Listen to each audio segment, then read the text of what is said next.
जंगल के राजा शेर को अपनी शक्ति पर बड़ा घमंड था। वो स्वयं को सबसे शक्तिमान समझता था, इसलिए जंगल के हर जानवरों पर अपनी धौंस जमाता रहता था। जंगल के जानवर भी क्या करते, अपने प्राण सबको प्रिय थे, इसलिए न चाहकर भी शेर के सामने नतमस्तक हो जाते।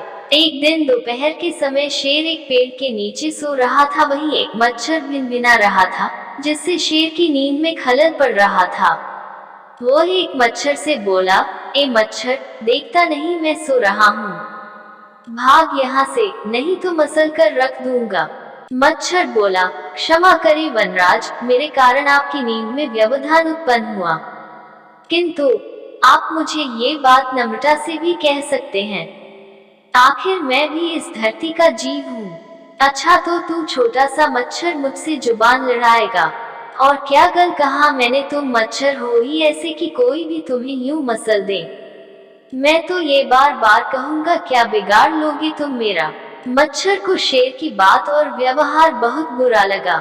वो अपने साथी मच्छरों के पास गया और उन्हें सारी बात बताई। सभी मच्छरों को शेर की बात चुभ गई। उन्होंने तय किया कि इस संबंध में एक बार सब मिलकर शेर से बात करेंगे। सभी मच्छर शेर के पास पहुंचे और बोले, वनराज, हमें आपसे बात करनी है, जल्दी बोलो, मुझे तुम जैसों से बात करने की फुर्सत नहीं है। शेर बोला, वनराज, आप होंगे बहुत शक्तिशाली, किंतु इसका अर्थ ये कतई नहीं है कि आप अन्य जीवों और प्राणियों का मजाक उड़ाएं या उन्हें नीचा दिखाएं। मच्छर बोले, मैंने जो कहा सच कहा, मैं सबसे शक्तिशाली हूँ और मुझे कोई हरा नहीं सकता। घमंड में चूर शेर गरजा, ऐसा नहीं है, अगर आप शक्तिशाली हैं तो हम में भी इतना सामर्थ्य है कि आवश्यकता पड़ने पर हम किसी का भी सामना कर सकते हैं और उसे हरा सकते हैं। हम आपको भी हरा सकते हैं।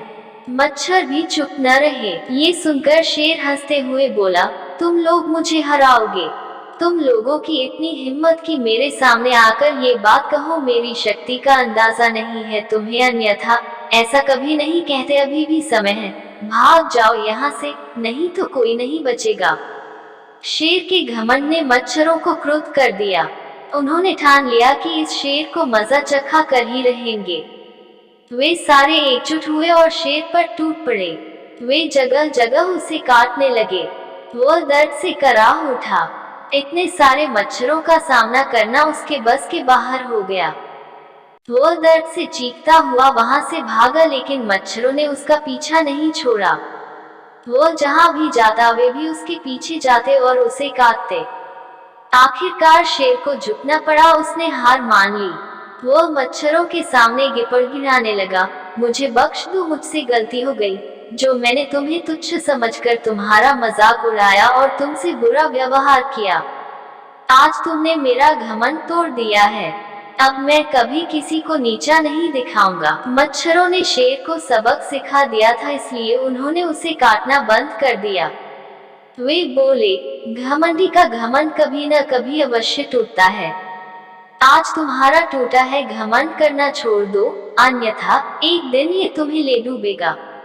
और कभी किसी प्राणी को नीचा मत समझो, हर किसी का अपना सामर्थ्य और शक्ति होती है। शेर तौबा करते हुए वहां से भाग गया। शिक्षा, घमंडी का सिर नीचा।